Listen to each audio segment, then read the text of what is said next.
नमस्कार दोस्तों, मैं रविंद्र रावत आप सभी का स्वागत करता हूं मेरे YouTube चैनल में। और आज ग्रह विवेचना के इस एपिसोड में हम चर्चा करेंगे, जब भाग्य स्थान पर शनिदेव आते हैं तो उनका क्या प्रभाव होता है। भाग्य स्थान जो गवर्न होता है वो बृहस्पति से होता है। इस घर के मालिक बृहस्पति बनते हैं।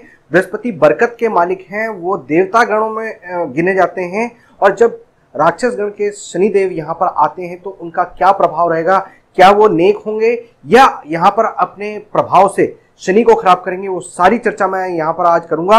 लेकिन उससे पहले आपको याद दिला दूं, अगर आपने अभी तक हमारे चैनल को सब्सक्राइब नहीं किया है तो प्लीज पहले उसे सब्सक्राइब करें और सुबह हमारी वीडियोज आती हैं उसकी नोटिफिकेशन टाइमली लेते रहें। तो दोस्तों शुरू करते हैं आज का ये एपिसोड। दोस्तों 9th हाउस भाग्य का है, आप सभी जानते हैं। यहाँ पर अब शनिदेव पूर्ण रूप से धर्मी हो जाते हैं। ऐसा माना जाता है कि जब शनिदेव इस घर में हो तो वो बृहस्पति के कलम से अपना असर दिखाते हैं, या यूं कह लें कि शनि की मेहनत को, शनि के पराक्रम को, शनि के पुरुषार्थ को अब बृहस्पति का ज्ञान मिलकर उस शनि के जजमेंट को बेहतर कर देगा। जज के पास वो हुनर हो जाएगा कि वो अपनी समझदारी से सामने वाले को जज कर सके। यहाँ पर शनिदेव के होने पर अगर आप सात्विकता को अपना कर रखते हैं, यानी बृहस्पति वाले गुणों को अपने जीवन में अपना कर रखते हैं, तो उससे यहाँ पर शनिदेव का पूर्ण पॉजिटिव रिजल्ट मिलता है। आपको जीवन में तरक्की और समृद्धि सब कुछ प्राप्त होती है। दोस्तों जब भी यहाँ पर शनिदेव बैठे हों तो कुंडली में जहां पर बृहस्पति बैठे हैं उनको देखना बहुत जरूरी है। और साथ में जो बृहस्पति के घर हैं, यानी भाग्य स्थान को छोड़कर जो बृहस्पति के और घर हैं, यानी दूसरा घर, 5वां घर, 11वां घर और 12वां घर, इन घरों में अगर बुध देव या राहु देव ना हो तो शनिदेव का पॉजिटिव रिजल्ट मिलता है। और किसी तरह से अगर हो भी तो आप उनसे संबंधित जो परहेज हैं उनको अपना कर चलते हैं तो यहां पर शनिदेव कभी भी आपको बुरा रिजल्ट नहीं देते। दोस्तों अब शनिदेव को यहां पर किस तरह का रिजल्ट देना है उस पर बात करते हैं। शनिदेव जब यहां पर होते हैं तो जैसे मैंने कहा कि यहां पर वो न्याय के रूप में लेके चलते हैं। उनके पास ज्ञान भी है, समृद्धि भी है और पेशेंस भी है। वो इन सारी चीजों को लेके चलते हैं। तो यहां पर कहा गया है कि अगर ऐसा इंसान जब अपने जीवन में सात्विकता को अपना कर रखता है, पुरुषार्थ को अपना कर रखता है, आलस को छोड़ देता है, पराई स्त्री के साथ संबंध नहीं बनाता, शराब अंडा मांस मच्छी से दूर रहता है, तो उनके ये बृहस्पति देव उनको जीवन में बहुत सारे लाभ देते हैं। और खासकर प्रॉपर्टी या प्रॉपर्टी से जुड़ी चीजों में उनको विशेष लाभ मिलता है।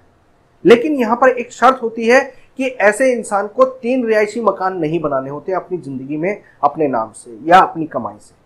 कमर्शियली वो कुछ भी ले ले, कोई दिक्कत नहीं होती। और अगर वो प्लॉट वगैरह लेते हैं तो उसमें भी कोई दिक्कत नहीं होती। दोस्तों जब 9th हाउस में शनिदेव होते हैं तो यहां पर उनके मित्र ग्रह यानी शुक्र और बुध, इनको भी देखना बहुत जरूरी है, क्योंकि इनका अच्छा होना आपके शनिदेव के पॉजिटिव रिजल्टों में काफी इजाफा कर देता है। अगर कुंडली में 6ठे घर में या 7वें घर में बुध बैठे हों, या शुक्र दूसरे घर में बैठे हों, 7वें घर में बैठे हों, तो ऐसे में शनिदेव का पूर्ण रिजल्ट पॉजिटिव हो जाता है।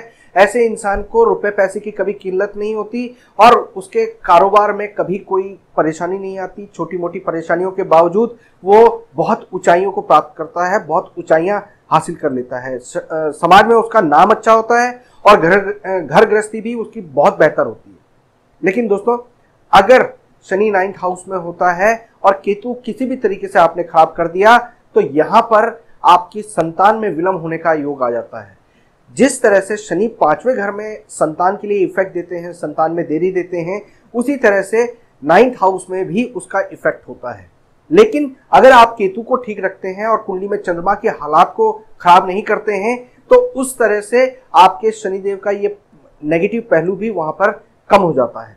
तो दोस्तों यहां पर जब भी शनिदेव बैठे हों तो आपको जो लाल किताब एक सिद्धांत बताती है कि 9th हाउस आपके समंदर का एरिया है, या समंदर कह सकते हैं उसको, भाग्य का वो समंदर जहां से मानसूनी हवाएं चलती हैं। और दूसरा घर जो धन का स्थान होता है वहां से उन पहाड़ों से टकराती है।